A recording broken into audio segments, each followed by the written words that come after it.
Hi, my name is Allison, and we're going to talk a little bit today about socialization.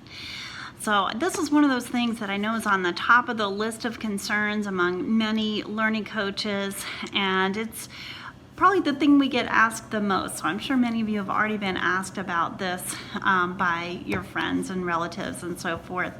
So we're going to try to talk a little bit about it to maybe ease your mind a little bit and give you some information to share with others who ask you about it. First of all, what do we mean by socialization? So socialization is that process that begins in childhood through which we acquire the habits and values and sort of learn the social norms of society.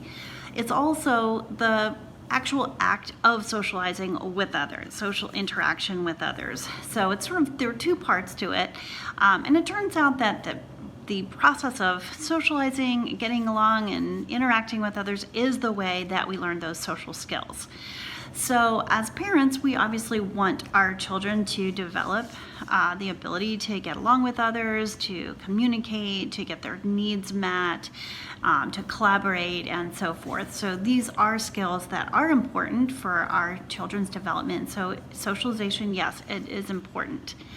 The good thing to know is that you as the parent, the family is the most important social agent for socialization development in children. So most of that development actually happens in the home.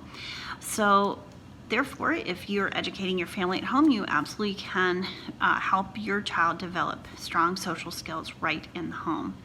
Second to families, of course, is peers. Peers are the next most important agents of socialization and development of those social skills. But the good news is that those development of those skills with peers doesn't have to happen in a school environment. It can happen about anywhere. And so that's where you as the parent can, with a little bit of planning, offer plenty of varied social activities for your student. So starting out in your community, you can look for programs at places like libraries, museums, parks, recreation centers, sometimes art studios, martial arts centers, places like this offer programming aimed at students engaged in online or at-home learning.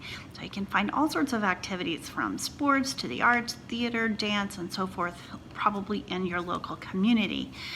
In addition, some local school districts do offer the ability for students who are enrolled in a public charter school to engage in activities there. So check if that's the case in your local school district.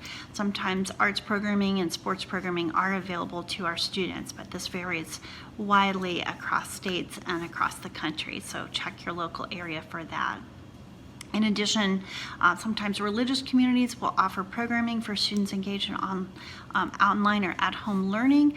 And of course, religious communities also offer their own programming that can be another place for social interaction for your student.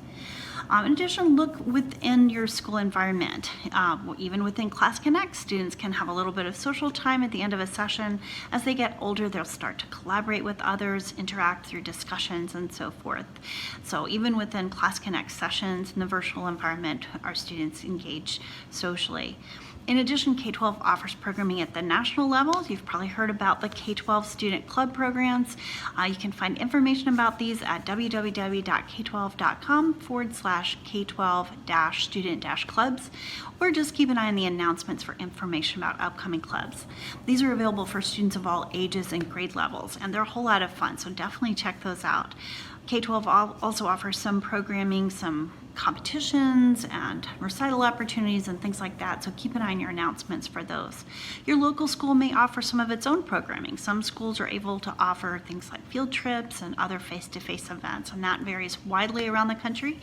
If your school doesn't have it, think about talking to the administration about developing some programs, or just informally connect to other learning coaches and plan a get-together for your student. And of course, just informal gatherings with other friends from their past learning environment, neighborhood friends your student may have, is also a great way for them to stay socially connected. So while socialization is important, we as parents are the most important agents for social development for our students. And so this can absolutely happen in the home, but also incorporate with some planning, some additional activities for your student to be able to interact and connect with other people.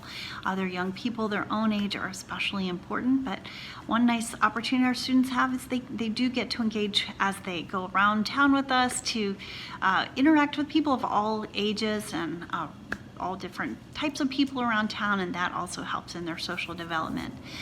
For you as a learning coach, socialization is important as well, and so by helping your student engage in some of these activities, you may have some opportunities to make some new friends yourself as well.